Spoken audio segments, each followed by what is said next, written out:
those of you guys who do not know who I am, my name is Alexis Valladares. I was a realtor. I got licensed in 2020. And in less than 3.5 years, I put together over $100 million of personal production, started a team, crushed that. And now we are coaching agents just like you that are looking to prospect at a higher level, convert more deals from cold calling.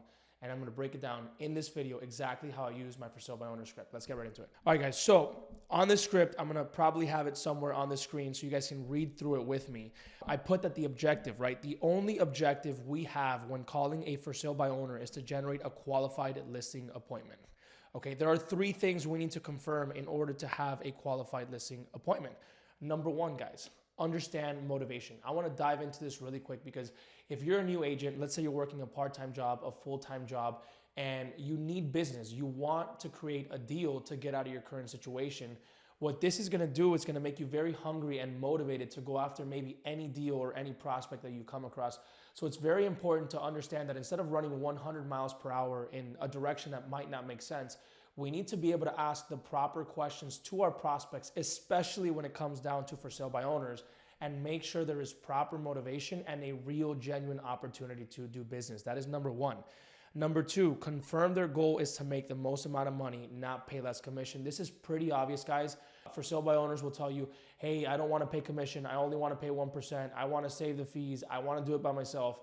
We have to read between the lines. What they're saying when they say that they don't want to pay commission is, we want to make more money, and not one single individual or real estate agent has proven to us that by working with them and paying them a commission, that they can help us do just that.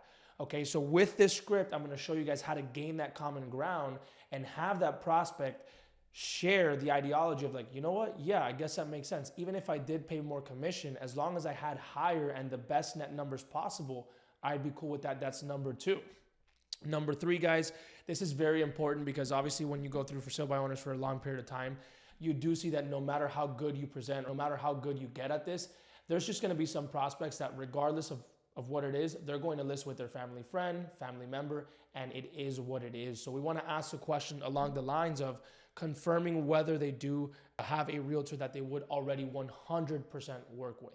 Typically, it's not the case because if they had that one solid all-star, rock star realtor, they probably would have worked with them in the first place, and I'll show you guys how to ask that question. Another key factor, guys, that you want to make sure that you have down packed when setting a qualified appointment with a for sale by owner is that the decision makers are present at the appointment. One of my ideologies behind teaching for sale by owners is that this is an opportunity that you can close right now. They are for sale by owner, meaning they are on the market for sale. Regardless of what lie they tell you, prospects lie all the time.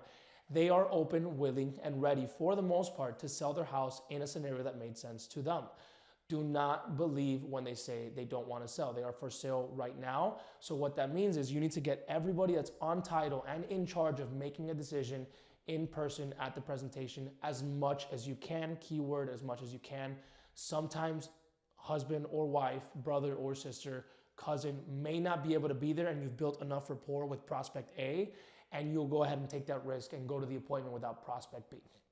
Now, with that being said, guys, by the way, if you guys want access to this script directly or more extended training videos of me breaking down everything section by section, piece by piece, go ahead and click the link in the description. It'll take you to my free school community where you can access everything we just talked about. All right, so the first part of a cold call, guys, is the opening lines, right?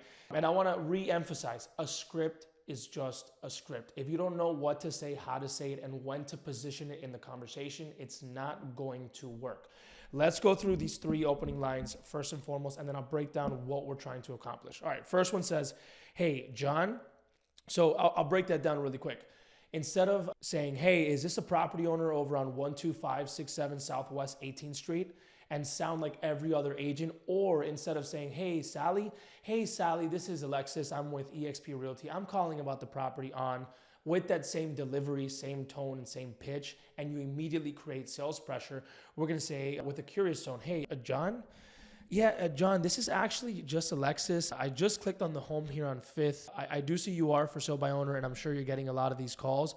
I'll be very brief. I just wanted to ask you if we were actually able to connect you with a client that did have an offer that made sense financially for you, even after the commissions, if that's something you'd be against the idea of, again, as long as it made sense financially.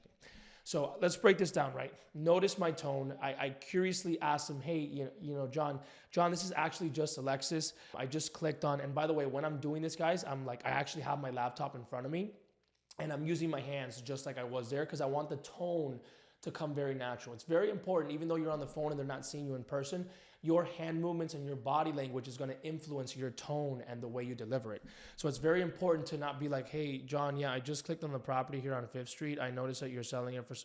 It's very important to get with your hands and use your body language to your advantage, okay? So let's walk through this, right? I'm telling a story. Hey, John, I just clicked on the home here on 5th. I do see you are for sale by owner. That is called objection prevention. When you call for sale by owner, for the most part, they're going to say, hey, well, I'm for sale by owner. Hey, I don't want to pay commission. Are you a realtor? So we're doing an objection prevention here by saying, John, I do see you are for sale by owner. Notice my tone. Instead of, I do see you are for sale by owner, I do see you are for sale by owner. That's a non-invasive tone. And I'm sure you're getting a lot of these calls. Typically, another one of the main objections, you're the 55th caller, you're the 60th caller. So we handle that and we create common ground immediately, right? Hey, I know you're getting a lot of these calls, so I'll be brief, letting them know that there is going to be a near exit. They're not going to feel cornered. They're not going to feel like it's a long call. It is a cold call and it's out of the blue. So you want to make sure, instead of saying like, I'm sorry for calling or whatever the case is, some of you guys say like, I'm sorry for calling, I'm sorry for bothering. Don't say that. You're going to lower your status. Just say, hey, look, John, I came across the property. I'll be brief. Just wanted to ask you if we were able to connect you with a client. Notice my verbiage. Instead of saying, if I were able to bring you a qualified buyer, if I were to connect you with a client, it doesn't label you as a buyer's agent. It labels you as a person connecting A to B. So John, if I were able to connect you with a client that had an offer that made sense financially, not that had an offer, that made an offer that made sense financially. This is very important verbiage, guys. If you need to pause it, go back, read it through, do it. But this is very, very important. The opening line is probably one of the most important parts of the cold call. So John, if I brought you a client that had an offer that made sense financially for you, even after the commissions, that's another objection that I'm preventing there, because typically they're going to bring that up anyways. But you want to specify even after the commissions, if that's an idea that you'd be against. Notice how I say against. You could say if that's an idea you'd be open to, depending on how you feel. But when you say something like, is that an idea you'd be against? It's very tough for someone to be like, no, I'd be against the idea of you bringing an offer that's better for me financially. Very, very tough. If you guys are going to see in the future, or if you guys go to my school community, my recorded cold calls, I rarely ever have someone say, no, I'm against that. They'll say, no, I'm not against it, but, and then give you an objection, and then you start handling objections. I'll show you guys how to do that in a second, right? If you'd be against the idea, and then I finish the line with, as long as it made sense financially. Reaffirming like, hey, look, as long as it made sense financially. That is opening line number one, okay? Opening line number two, which by the way, guys, is the line that I use the most common because it is an either or question. It prompts an either or question, which gives you a response 99.999% of the time. It's very, very simple. It goes, hey, John, yeah, this is John. Who's this? Are you a realtor? Yeah, John, I just came across the home you have here for sale on 5th. Notice, guys, I didn't break this down in the first line. I don't say the entire address. They know which house is for sale. If they have multiple homes for sale, just identify it by one of the street names or street numbers. You don't have to say the entire address. That is silly, and it's just going to create sales pressure. You also don't have to start with your name or your company. Once you get engaged, like on this second line, I don't say my name right away. But once they engage, I'll say, hey, yeah, John, and by the way, this is actually just Alexis. You can say I am a local agent. I would say I am licensed. I'm also an investor, which is true in most cases. We won't get into that. But instead of just saying like everybody else, this is Alexis with ABC Realty. You don't want to say that. If they ask at the end, or once you get the appointment, you will say what company you're with. But just bring it in very casually. Yeah, by the way, John, this is actually Alexis. Boom, keep going. Okay, so hey, John. Yeah, John, I just came across the home you have here for sale on 5th. I do see it is for sale by owner. I'm sure you guys have gotten a bunch of these calls. I'll be very brief. Did you guys already put a contract on that property, or is it still available? Even if it came on the market an hour ago, 2 hours ago, this is a great opening line. It's going to prompt them to say, yeah, we just got on the market. It's still available. Are you a realtor? Yeah, John, I actually am a realtor. I know you've gotten a bunch of these calls. Just wanted to ask you again, if I did bring you a client that had an offer that made sense financially, if collaborating with an agent is an idea you're completely against at this point in time. Boom, now you're in the conversation. Obviously, the script is not going to be able to get you through the entirety of it, But if you guys continue watching my videos, you guys continue watching my recorded cold calls, you'll be able to see little by little how I maneuver all the objections. And by the way, again, if you guys want a video breaking down every single objection that a for sale by owner will ever give you, click the link below in the description on my free school community. You guys will have extended trainings of me going step by step over every single objection. Okay, that is opening line number 2. We incorporated our tonality, we incorporated objection prevention, and we added an either or question to create engagement, guys. This is called a pattern interrupt. Hey, John. Yeah, John, I just came across the home you have here for sale on 5th. Notice the stutters. It's on purpose. It's a pattern interrupt. I do see it is for sale by owner, and I know you got a lot of these calls, so I'll be very brief. Did you guys already happen to put a contract on that, or is it still available? That's a pattern interrupt versus, hey, John, yeah, this is actually Alexis. I'm calling with eXp Realty. I see the property here on 567 Southwest 16th Street. Are you guys open to paying a realtor's commission for that? That is how you trigger sales pressure. It's very obvious for you guys to see the difference there. Okay, let's go into opening line number 3, okay? Very similar to opening line number 1, just giving you guys a little bit of a spin-off. Hey, John. Yeah, John, this is actually Alexis. I know you've gotten a bunch of these calls. I'll be very brief. I just wanted to see if you'd be against the idea of collaborating with an agent. Notice I didn't say working with. I said collaborating with. See if you'd be against the idea of collaborating with an agent as long as we brought you an offer that made sense, price and terms, and left you with net numbers you were looking for after commissions and closing costs. Notice how I inserted that there. Is that something you'd be against? Is that an idea you'd be completely against, right? This is a great opening line, guys, if you use it with the right tonality, you're preventing objections, you're lowering sales pressure, and you're inserting yourself directly into the conversation and getting straight to the point. Instead of a lot of these other scripts or all these other agents that you see on social media calling and running around in circles, asking questions that don't move the conversation forward, this is a great opening line to get directly to the point. They'll probably say, hey, I'm not against it, but I'm only paying 2%. Only paying 1%. In that case, we teach you how to handle that objection and move the conversation forward. Remember, understand this, guys. A for sale by owner's main objective is to make more money. They are telling you they don't want to pay commissions or they don't want to work with an agent. They've had a bad experience.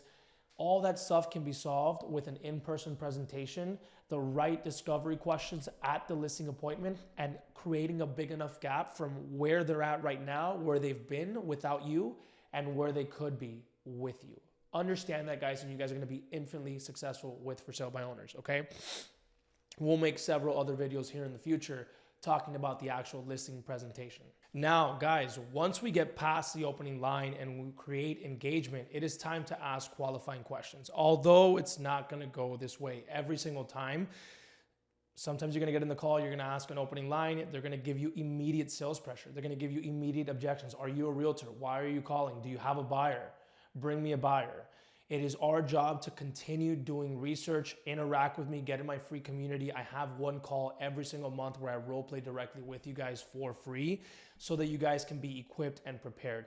Also, tip of advice, if you're a newer agent or someone that's already been an agent and you're getting into the field of cold calling, don't wait until you think you have it all perfect. Just start making calls, start recording your calls, and day by day, call by call, get better. It's not going to be perfect right away. What I did when I first started was the first day in the bullpen at the brokerage I joined, got the first script, read through it, started calling. It was horrible, but I started progressing much quicker than somebody who waited 4 months to think they had everything perfect. That's just a key tip of advice. But I want to go over with you guys the key qualifying questions that I ask to ensure I bring up motivation, okay? So question number 1, John, assuming we did connect you with a client that had an offer with price and terms that made sense for you, could you walk me through what the closing process on this home would look like for you? Instead of asking, hey, John, when you sell, what's the plan? Hey, John, where are you guys going to next? Like this is, it could work, but in my experience, it's been a bit invasive when you just ask them out of the blue and you're cold calling, hey, so where are you going next when you sell this home? I typically ask a question along the lines of, hey, John, what would the closing process look like for you? And they're going to say, well, what do you mean by that? Or they're going to get right into it. But when they say, what do you mean by that? Well, I say, hey, John, when we do bring you an offer with price and terms that make sense, the reason why I'm asking you this question, the last thing I would want to do is bring you an offer from a client that had great price, but their terms weren't accommodating to what you guys are trying to accomplish. So When I say what does the closing process look like for you guys, once you guys do get that offer, like what happens next? Are you guys moving to another property? Are you guys renting? Is the property already vacant? And this question can just draw so many answers and important information in regards to their motivation, okay? Question number 2, right? This is a question I like to ask pretty early on in the call just to get straight to the point. John, is the main reason why you are doing for sale by owner to save on the commissions, or is there an alternative reason that would prevent you from working with an agent that can generate you higher net numbers? Typically, I'll ask this question second. Hey, look, I'm not against the idea of you connecting with a client. I'm only paying 2.5%. John, absolutely. By the way, I appreciate the fact that you're even willing to compensate an agent. At the end of the day, from what you've told me so far, it sounds like you obviously want to make the most amount of money. If you don't mind me asking, John, I mean, is the main reason you are doing this for sale by owner to save on the commissions, right? I emphasize that it's about the commissions. Most of the time, guys, it's going to be about the commissions, okay? So, John, is the main reason you are doing this for sale by owner to save on commissions, or is there an alternative reason that would prevent you? Notice this verbiage, guys. That would prevent you from working with an agent that can generate you higher net numbers. Instead of just saying that would prevent you with working from an agent like me that sold XBC, ABC, or that works with this company, you can say, is there an alternative reason that would prevent you from working with an agent that can get you higher net numbers, guys? Very specific in our communication. I will say this, your ability to close or not close only lies in your communication skills, guys. Really, really focus on this. It will completely make a difference in your business, okay? So, John, this is my favorite question, the second qualifying question on my FSBO script. John, is the main reason you are doing for sale by owner to save on the commissions, or is there an alternative reason that would prevent you from working with an agent that can generate you higher net numbers? You are more than likely going to get either like, no, it's just a commission, but we're not working with an agent. We already have someone in case that we would do it. We're going to wait 30 or 45 days. Objection, objection, objection. We'll get to it in this video a little bit. I'll give you guys a brief understanding of my objection handling formula, but we have several videos, like I said, on my school community in the link below that can give you guys a complete walkthrough on all these objections, okay? Qualifying question number 3. You know, John, it sounds like, and I always do this. I always get their information and I summarize it and I say, John, from what you're telling me, from what you're telling me, from what it sounds like, from what I'm gathering, okay? And we say, John, it sounds like your main objective here from what I'm gathering is to net the most amount of money and attract obviously the best buyer out there to submit an offer on your property. In the case you were to work with an agent, right? In the case you were to work with an agent, it's non-invasive. Is there someone you would be obligated to working with, or would you be open to working with the agent that showed you they can bring you the best results? Guys, this is, if we break this down word by word, this is effective communication at its peak. We are selectively picking every single word that we say. I'm going to run it by you guys one more time. John, it sounds like your main objective here, right? It sounds like, by the way, it sounds like is very non-invasive. Okay, you're not, it's a soft assume, not a hard assume, okay? It sounds like, and you can say something like, John, it sounds like your main objective here, I mean, I could be wrong, is to net the most amount of money and attract the best buyer out there to submit an offer on your property. You could maybe give them a 1 to 2 second pause where they can give you like a, okay? And then continue, right? Just to get them to affirm what you just said. John, it sounds like your main objective here, and I could be wrong, is to net the most amount of money and attract the best buyer out there to submit an offer on your property. In the case you were to work with an agent, I mean, that is hypothetically, that's me adding on to the script. So is there someone you would be obligated to working with, or would you be open to working with the agent that showed you they can actually bring you the best result? So notice how I favored the question on the back end. So the first question is obviously like, is there someone you would be obligated to working with, or like, would you be open to working with an agent that can prove to you they can get you the best result? I was much firmer on the second part of the question. This is why tonality can completely make the difference on what you are delivering. It's not what you're saying, it's how you're saying it and when you're positioning it in the conversation. That's why, again, I will say for probably the 3rd or 4th time or the 1,000,000th time, depending on how many videos you've seen, a script is just a script. It is how you embody the script, the energy you bring behind the script, okay? These are qualifying questions, guys. I would practice these. I would, again, try to find some more content on me making live calls to give you guys the full picture of what a real call looks like. Or I would just pick up the phone and start implementing and plugging in the pieces here. And then eventually we'll tackle objections and you guys will be able to know exactly how to overcome and manage objections in any scenario, which, by the way, guys, what I teach is an objection handling framework. It is not a memorization technique. Like when you get, are you a realtor? You're not going to read off a paper and just say what it is that it says on the paper. You're going to understand my agree, acknowledge, isolate, tie down, close objection handling framework, and we will talk about that in future videos, okay? Now, we're getting close to the end here, guys. Bear with me. This, I promise you, this script, this formula, this framework, especially when it comes down to for sale by owners, this lead source, this completely changed my life. It has changed the life of hundreds of people that have worked with me, okay? Closing lines. Once you are at a point on the phone call, it could be 3, 4, 5 minutes in if you do it correctly. It could be 8, 10 minutes in if you're having a really good conversation and building really genuine rapport. These are a couple lines that I use to summarize the conversation, okay, and set a qualified appointment. Number 1, John, you know, from what I've understood so far, it sounds like your main objective is to net the most amount of money from this transaction, regardless of commissions or who is in the middle. What I would like to do, if it's okay with you, I'd like to stop by the property, take a look in person, and just have a chat with you, see if anything even makes sense for us to do anything further together. What are a couple times either today or tomorrow that work for you so I can cross-reference with my calendar? Let's break this down, guys. This is, again, communication, in my opinion. This is all very biased. Communication with for sale by owners at its peak. John, so from what I've understood so far, again, I could be wrong. And I'm trying to do my best, guys. By the way, I'm filming a YouTube video. I'm trying to do my best to make it sound exactly what it would sound like on the phone. So bear with me. John, you know, from what I've understood so far, it does sound like, and I could be wrong, but it sounds like your main objective is to net the most amount of money from this transaction, regardless of commissions or who's in the middle. So what I would like to do, if it's okay with you, is to stop by the property, take a look in person, and just have a conversation with you and see if anything would even make sense at all for us to even discuss further details. What are a couple times either today or tomorrow that work for you so I can cross-reference with my calendar, okay? So we are obviously preventing objections. We are soft assuming, but right, based on what you said so far, based on what I understood so far, and we are re-verbalizing their objective. Their objective is to make the most amount of money regardless of commissions or regardless of who's in the middle. This is a great closing line. Now, when it comes to the ending of the line, I say, John, you know, just to take a look in person and have a chat with you and see if anything makes sense for us to do something further, to see if anything would make sense, to see whether or not it would even make sense to discuss further details. You don't want to sound like, hey, look, John, yeah, so I want to pass by. I know we can get the job done for this property. I know we can sell it for higher than any other agent. I'm very confident in what we can do for you, John. That, I mean, guys, it could work. If you do it long enough, it could work. But I'd rather say something like, hey, John, like I'm not really sure, you know, so far whether or not I'd even be able to help. I do see and I do think there is an opportunity for us to collaborate. All I'd really like to do at this point is just sneak by the property, take a look, have a quick conversation with you, and just see whether or not it would make sense to discuss further details, if that's okay with you. That is what I like to use, what I like to position. I would encourage you guys to give it a try and see what your results would look like, okay? And to break down the last part of the line, guys, what are a couple times either today or tomorrow, the two-way close, right? What are a couple times either today or tomorrow that would work for you so I can cross-reference with my calendar?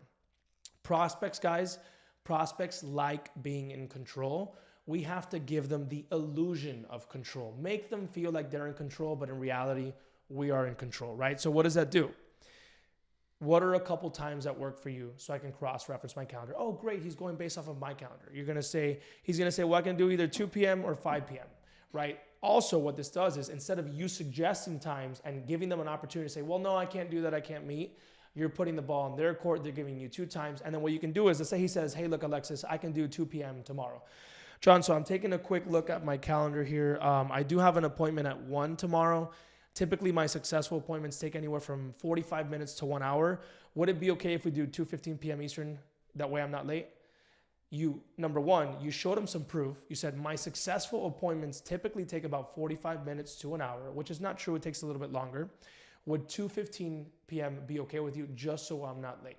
You're regaining control of the conversation. Even though you think it might not be important, it is very important to be in control while still making them feel like they're in control, okay?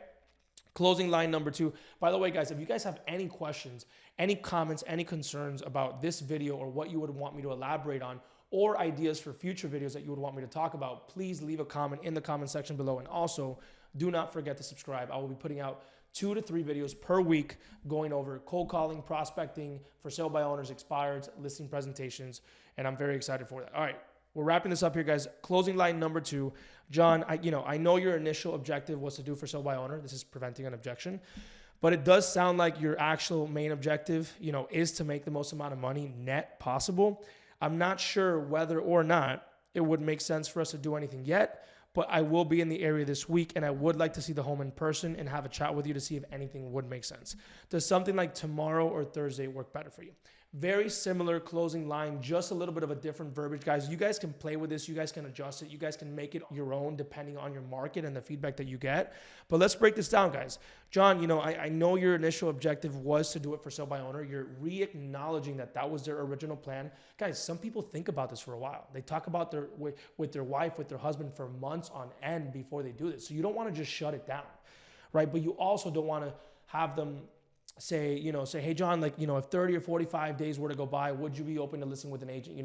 Some other great people talk about setting up backup plans and stuff like that. I think it's unnecessary because for sale by owners are selling right now.